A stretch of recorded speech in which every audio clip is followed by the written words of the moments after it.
Bienvenue pour nos topics conversation et aujourd'hui dans nos topics conversation nous posons une jeune fille, ça est Seychelle qui commence à s'imposer et ça pourrait être bon qui dans l'addiction de drogue pour autres sorties donc ça l'addiction tu gagnes l'année passée et aujourd'hui retourner pour donner nous un petit peu compte rendu qui meilleur sont posés. Bon matin si on veut participer dans nos programmes ou capable call nous numéro de téléphone 489 764 ou bien aussi capable texte nous le 252 01 70.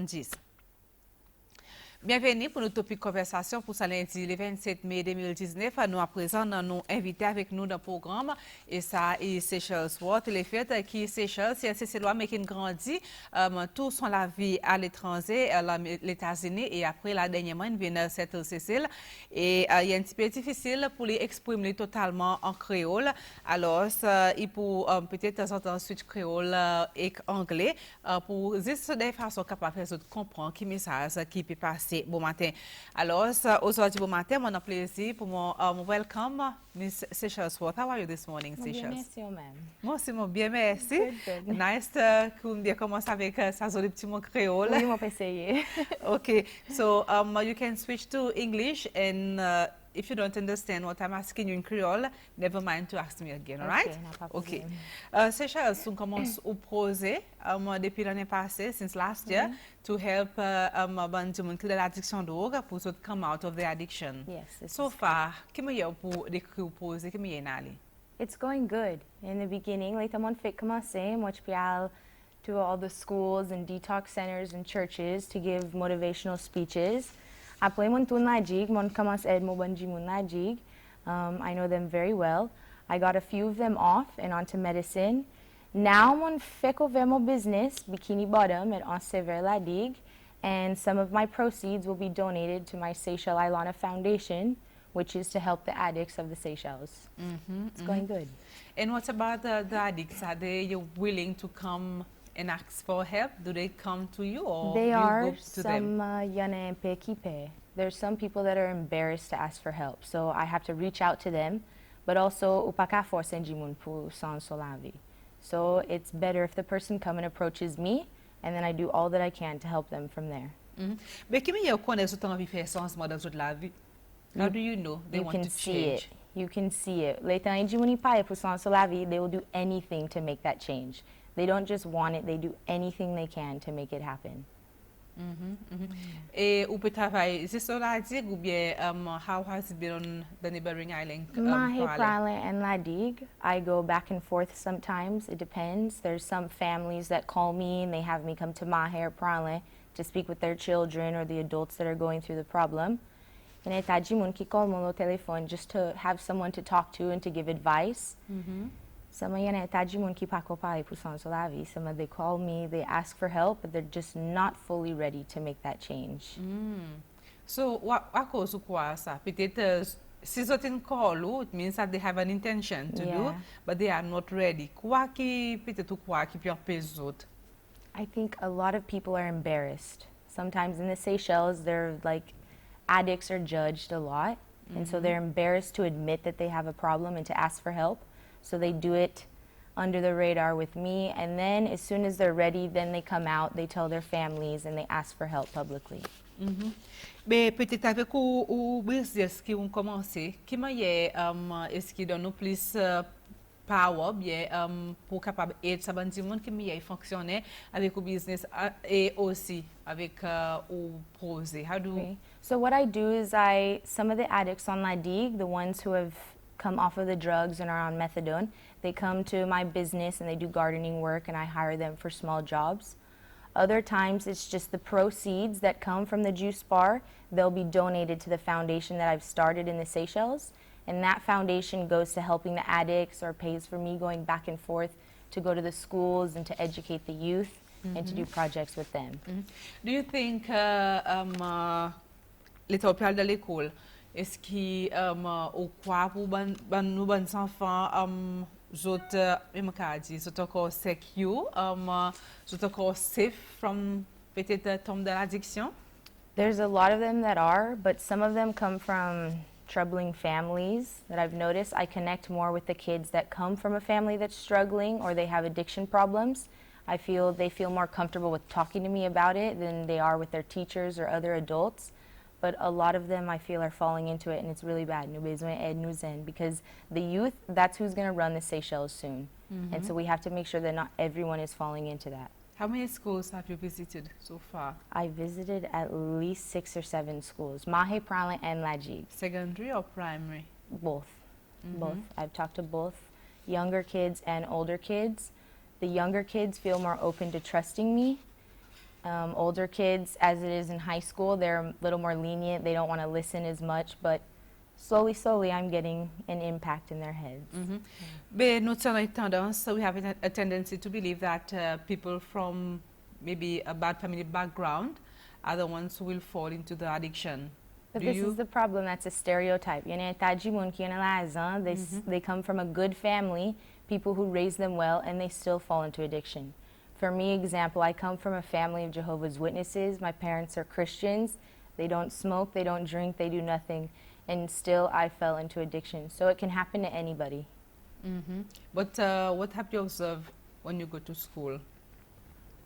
I've observed that a lot of these kids are just lost. They feel like they don't have anyone that they can talk to about their personal problems. I remember specifically talking to a girl, and I really connected with her because one of her parents had passed away, the other one was in jail, and she didn't have anyone to talk to about it. And I understand that because most of the teachers, or you feel like the younger kids, they're going to judge you or look at you differently. And in the Seychelles, you don't want to be looked at differently because it's so small. So a lot of them are so scared to even talk to anybody about their problems. But that's the thing. We have to be more open to expressing how we feel.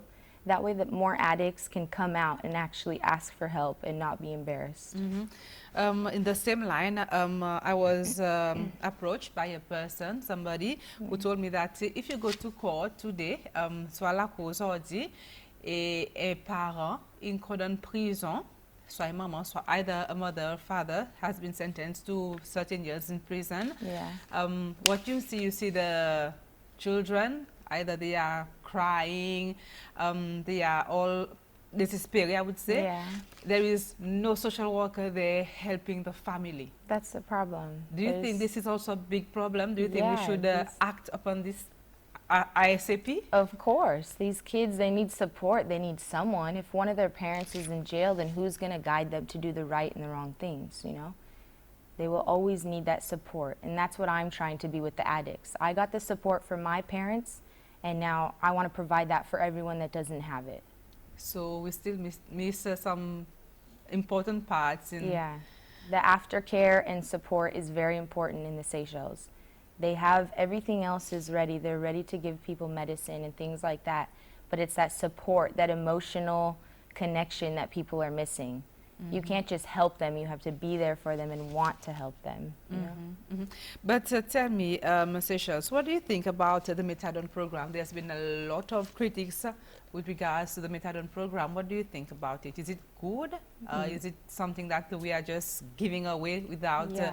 what do you think? I believe the Methadone program is good, but it has to be controlled. You can't have people going on Methadone for 2-3 years and the rest of their life. When I detoxed off of heroin, then I went on methadone for 6 months.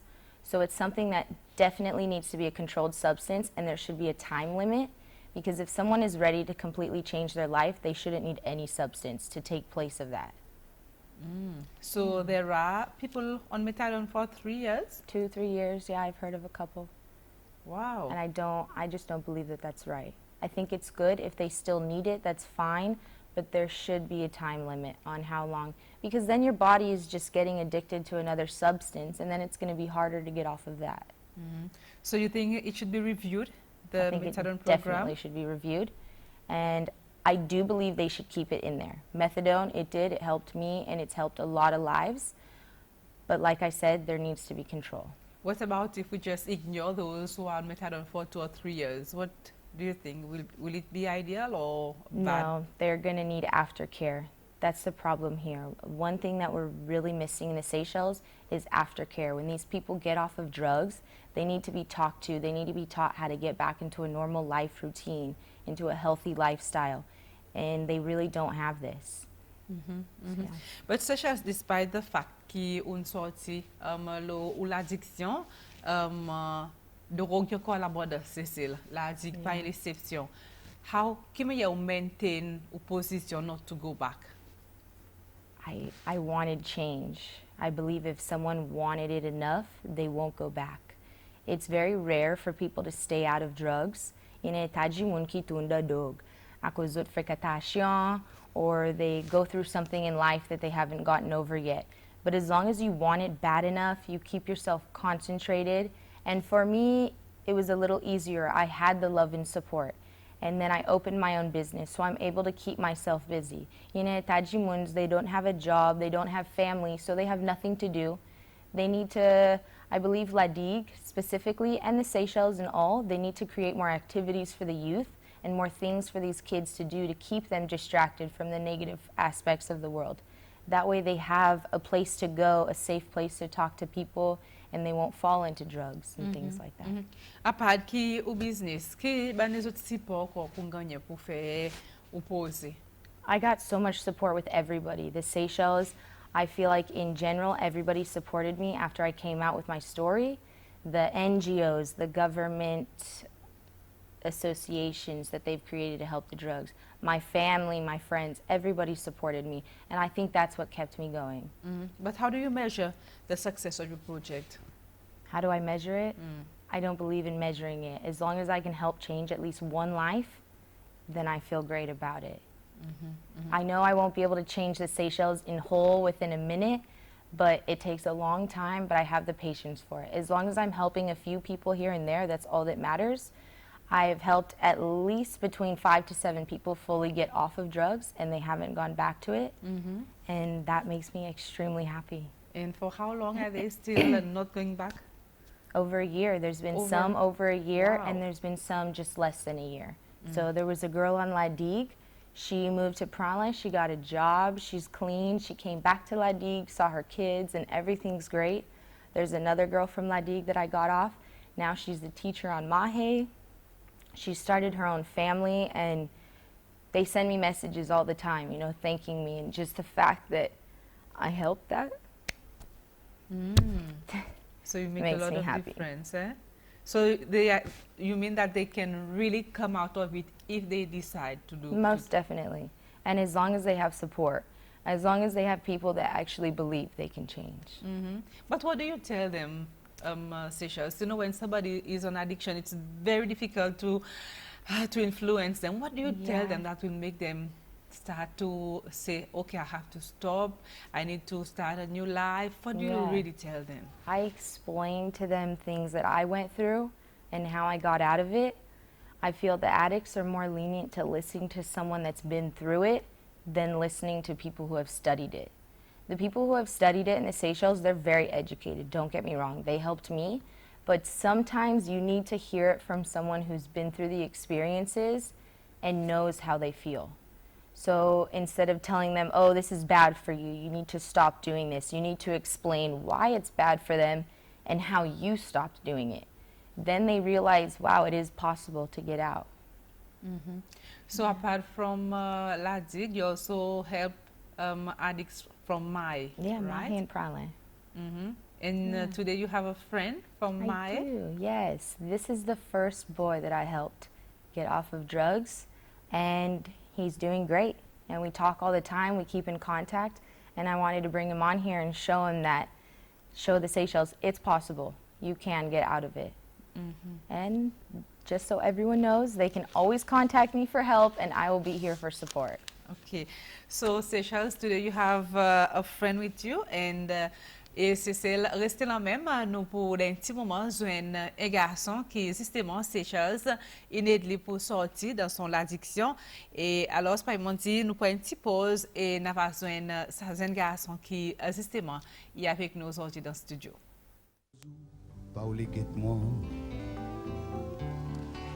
À cause ou Pauli cause moi. À cause ou Pauli dis-moi. Qui n'arrivait entre nous. Il est difficile pour moi expliquer. Qui m'ont pas capable en place ou pas un l'autre. Mais mon perdu mon raison pour vivre.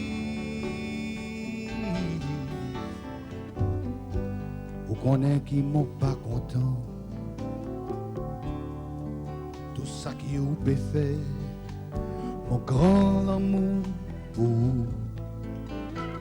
Il fait mon pardon nous.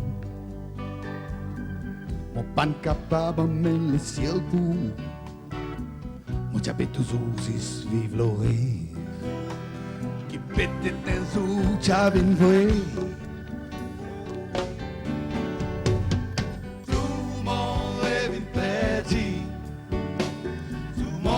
Joie inhalée, si un jour retournait, sans même pour parler avant.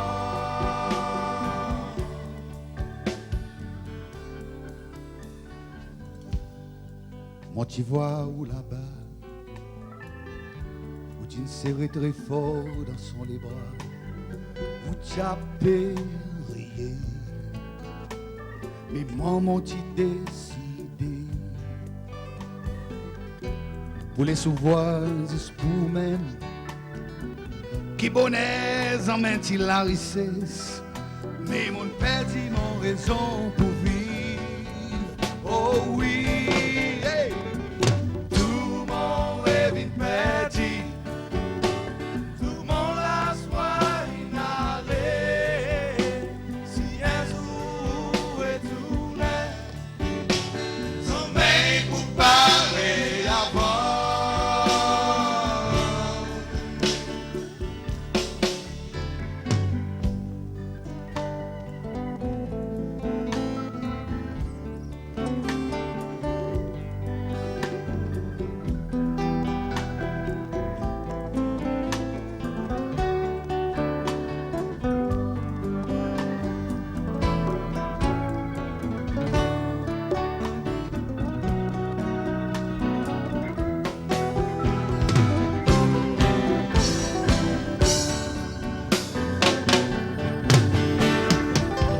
Ça c'est mec qui on choisit, c'est posé à nos paradis. On pas capable de sans sous la vie, mais mon plaisir, mon raison pour vivre.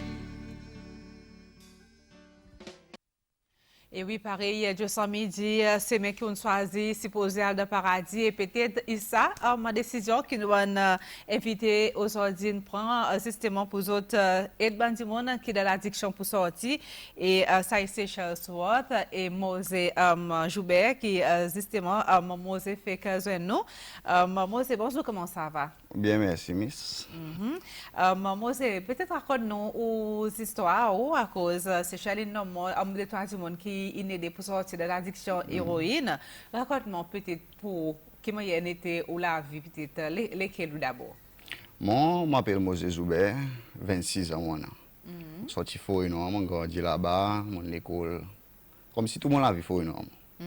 Tout le monde connaît moi là-bas. Seychelles, mon zone la digue. Tu n'as pas mené à digue? Tu n'as un petit coup, un petit week-end, mon zone là-bas. Bon, il était encore la substance. Mais nous nous causer. Je suis bien comme si je suis intéressé pour qu'on est là-bas. Et aussi, il y a des gens vraiment friendly. Mais raconte-nous peut-être au parcours ou quoi qu'il fait autant de substance. La substance, mon cas dit négligence après fréquentation. D'accord. Oui. Bon, étant, je suis là-bas. Et mon a fréquenté des gens qui m'ont pas supposé. Mon c'est quelque chose qui m'ont pas supposé. Et il n'arrive comment. Comme si nous essayons de goûter ça. Oui, le mot même. Vous essayez ou même personne pas d'influence? Non, comme si tu as l'influence, là, moi tu peux fréquenter. C'est moi, pour aller là, tu m'as l'esprit, comme si. Mon noir, c'est moi, pas disant, mais imagine qui est mauvais. Les gens là, après, qui m'ont noir, comme si il y a quelque chose qui n'est pas bon du tout. Mais de temps, on goûte le premier coup.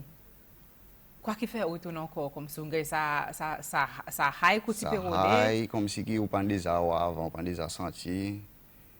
Et on ne peut pas imaginer qu'il peut arriver demain. Comme si au premier goûter, on goûte héroïne même. Il y en a qui peut-être l'état commence l'eau paille, nous dit la paille, bien commence une cigarette. Mais moi, tu fumes mon cigarette, moi, tu bois. C'est mon Lisa même des essayé. Comment on arrive comme si il y a quelque chose qu'on a essayé, par exemple, on a essayé. Et t'as aussi une pour Oui. Sans réaliser mon bruit.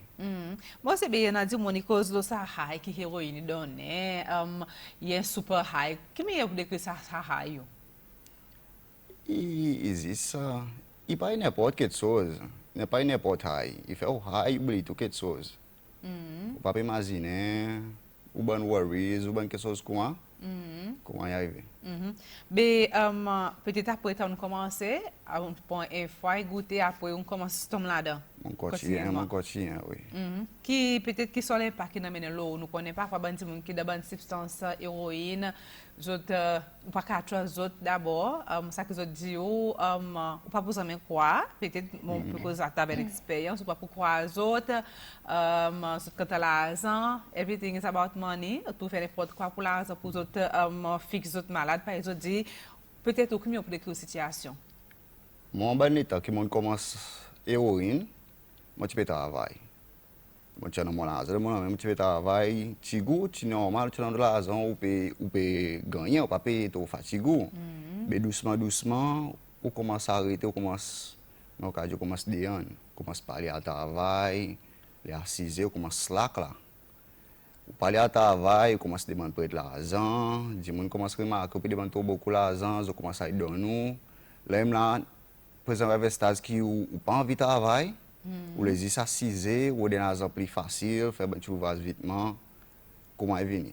Et que les temps, ou peut slack, ou pas payer pour l'école, ou si vous habitué à acheter linge, ou pas acheter, ou peut amasser l'argent, bon, quelque chose qu'on habitué à faire, ou pas faire.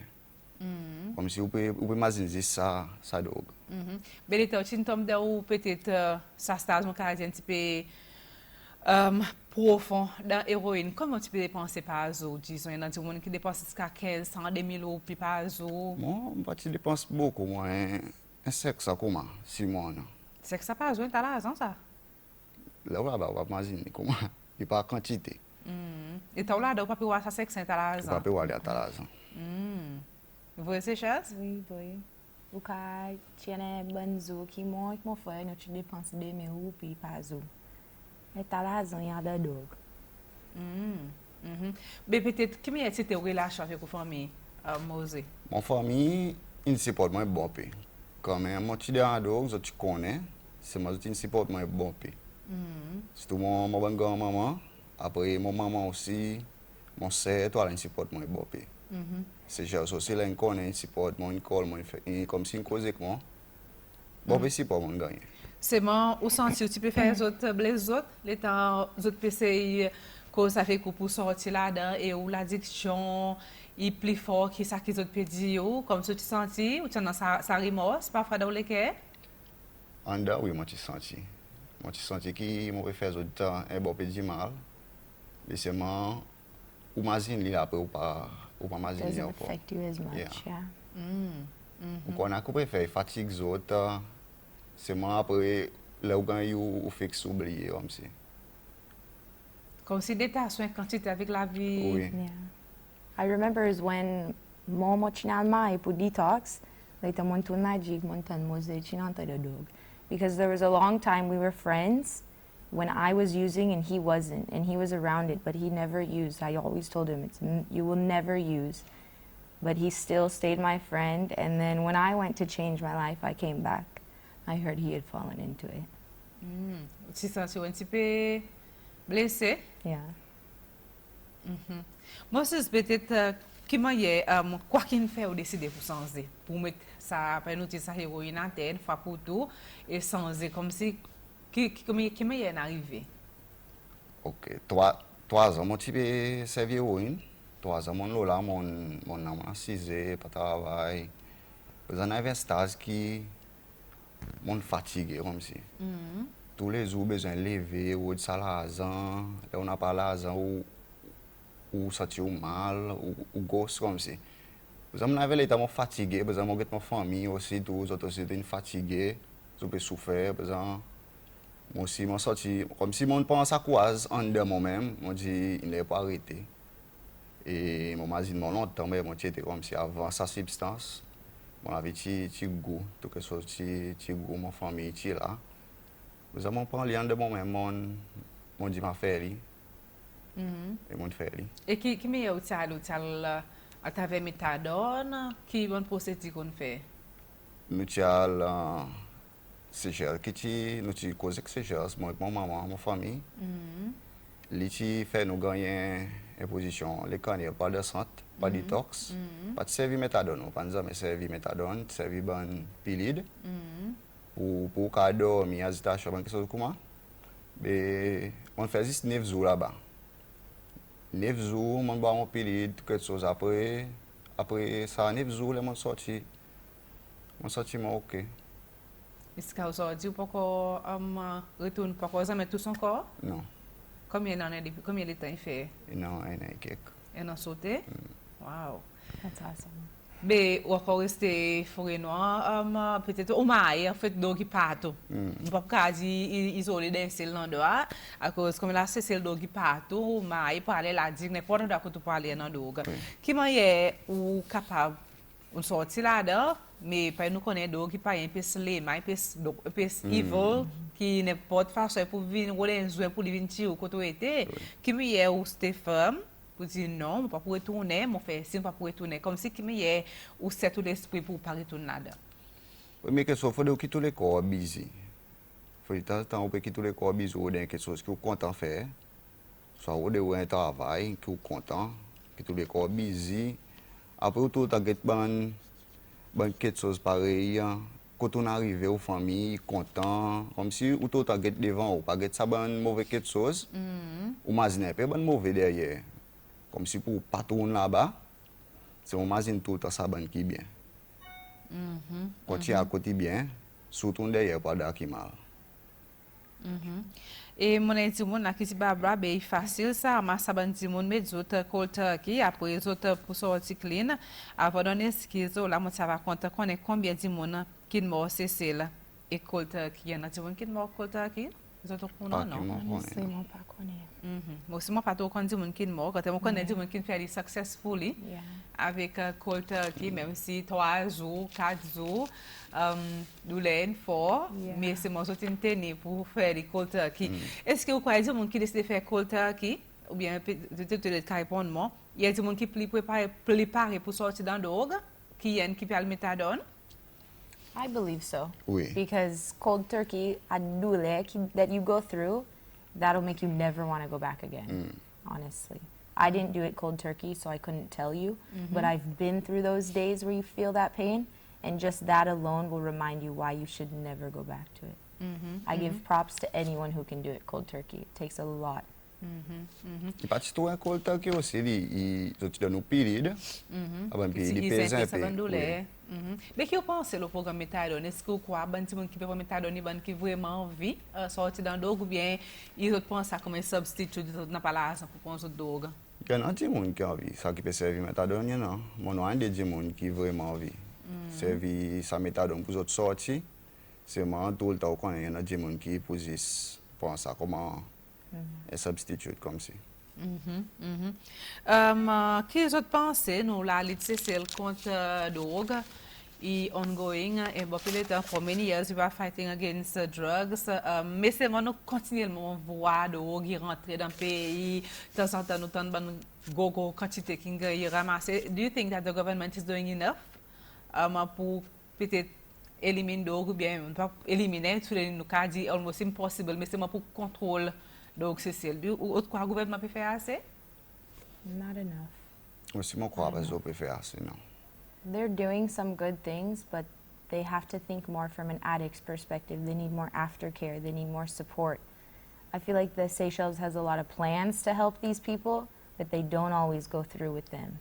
But what about band dealers? Est-ce que vous croyez que vous avez deal avec sérieusement ou bien vous êtes free dans votre trade pour vous faire que vous avez envie?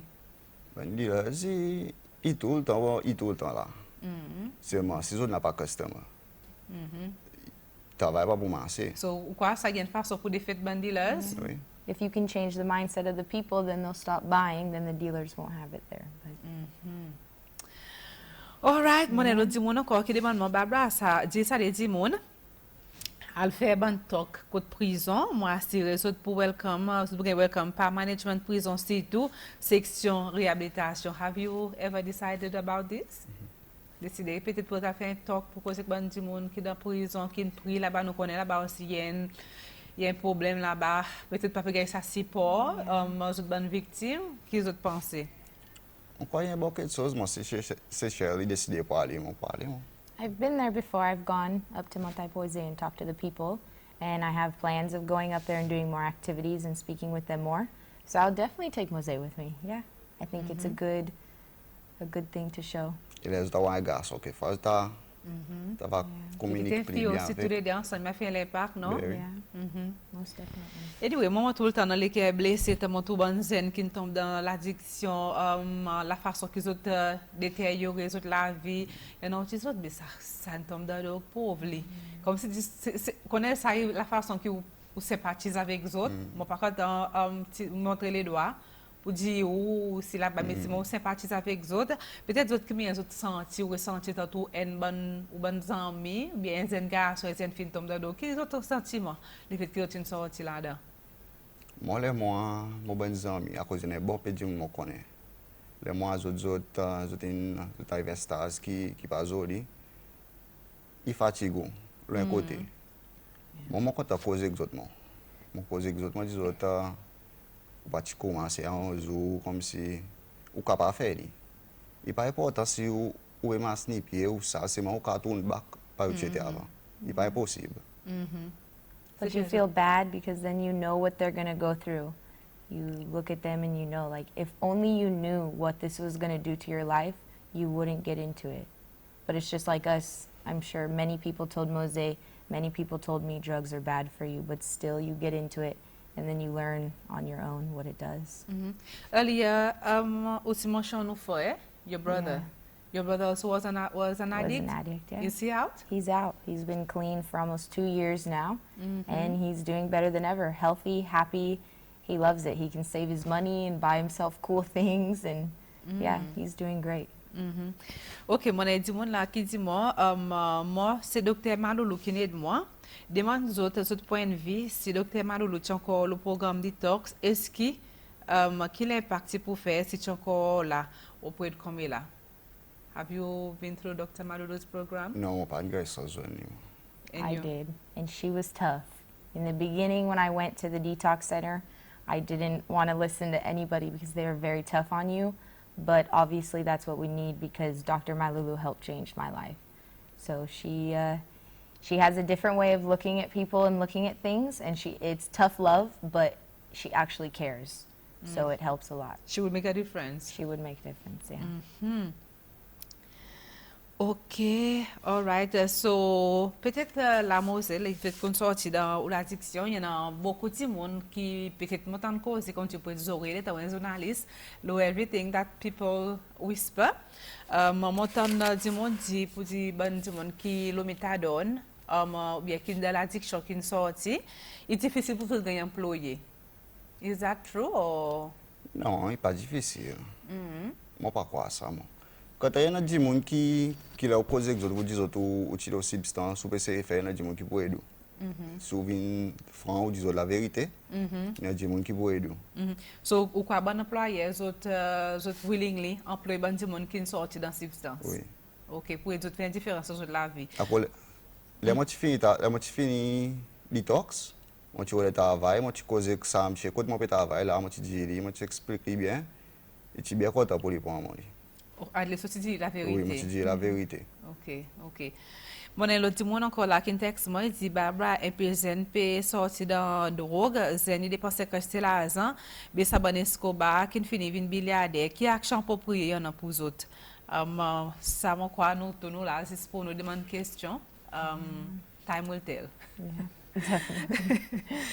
Ok, pour nous terminer, qui conseille encore une fois, tu vas passer avec nos bonnes zen, c'est juste tell me that you go to the school, et ça problème aussi existe dans l'école, et ou dans la communauté, peut-être une bonne zen qui est déjà là-dedans, qui conseille peut-être pour nous autres, pour nous come out de ça l'addiction, pour nous dire, c'est le façon pour nous battre, ça bandit là, c'est réduire consommation, qui va nous dire pour nous terminer. Bon, pour dire, bon, dis moun qui a encore une substance qui n'est pas possible pour nous arrêter. Vous voyez, un peu difficile, c'est pas possible. Et aussi, et si vous sortez ou tombez, vous pouvez relever encore. C'est encore. Si vous tombez, ou c'est encore. Vous tombez, ou c'est encore. Un jour, vous pouvez arrêter. Comme si pas possible. Avait dit Mose, le temps pas tout comme sous bien happy on sorti là dedans comme tu cause comme là tu get tout salaire les mois get tout là so very happy no Very. That's good. Mon pour dire continuer et bien si ou tout seul on si pour Seychelles ou parents et pas oublier bon Dieu aussi. Il y a pilier fort pour les boulots là. Ou tout seul ou pour tomber à cause héroïne pas ils dit il y a démon. Et des mots, ils tout petit trou pour les détruire, so imagine bien pour prix beaucoup, mettre bon Dieu premier dans la vie, et nous dit mettre tout dans l'enveloppe avec bon Dieu, que ça t'attend mais pour qu'à rentrer. Et pas pour jamais qu'à rentrer et tourner pour venir prendre encore pour mener dans l'eau, et neither you are Seychelles. All right? Ok, moi, je dis, mon qui ça va content, si autres peut-être either notre réseau de, moi, ça donne autres contacts, à cause de qu'il y a de son frère qui a envie de sortir d'addiction. Peut-être ça va lend a helping hand. Yeah, no problem. I'd rather not give my phone number on TV, but find me on Facebook or through Barbara. You can get my personal contact, and I would love to help anybody. Okay, so m'a dit ça va tout le monde qui ça va envie gagner support avec Seychelles ou bien avec Mose, moi je suis capable de call nous. Le temps programme fini après 8 heures, le numéro est 489 777 et nous va prendre contact avec les autres et nous mettons tout avec Seychelles à cause peut-être il pas envie donner son numéro de téléphone, ça est tout à fait normal. Et moi aussi, ça va quand donner bon support. Oui. Pas mal si les autres call moi après me donner le numéro de téléphone. Non, pas de problème. Ok, all right. So, ça veut dire que ces calls, nous le numéro est m'a dit, bon, c'est là pour 8 heures, son numéro est 489 777. Et mon encore dit mon demande Seychelles examiner qui autres causes qui ban dit mon qui vend la poudre mon papa gagner comprendre ça texte vraiment cause un petit peu trop beaucoup OK demande Seychelles si on a un outreach nous invite lui l'intérêt aussi pour venir spirituel et outreach spirituel peut-être sur Paris pour venir. Yeah, most definitely. And you? Oui, on peut venir. Okay. Any volunteer work, give us a call. I'll come Côté and help appel for sure. justice dans l'addiction. You are there. Yes, we're there. Et c'est chose comme un call, moi aussi, moi venir. Okay, all right. Bon, bien content. Qui m'ont autres so happy. Et puis, vraiment look forward pour une bonne monde dans l'addiction. Il y en a pas nous dit qui 3 pas c'est chose dit 3 des ans 3 ans encore le Methadone. Et n'a pas dit autres mais des fois si vraiment je envie de sortir de l'héroïne et si je envie de sortir, à least 6 mois je suis de faire et ce dessin de Seychelles et Mose il a. Oui. Ok, c'est celle nous pour remercier nous d'inviter aujourd'hui bon matin qui est justement dans un petit peu autres programmes, cause des autres programmes et la façon qu'ils sont capables autres aussi sortir dans l'addiction héroïne et aussi qui peut écouter bon matin dans la cour ou capable sortir.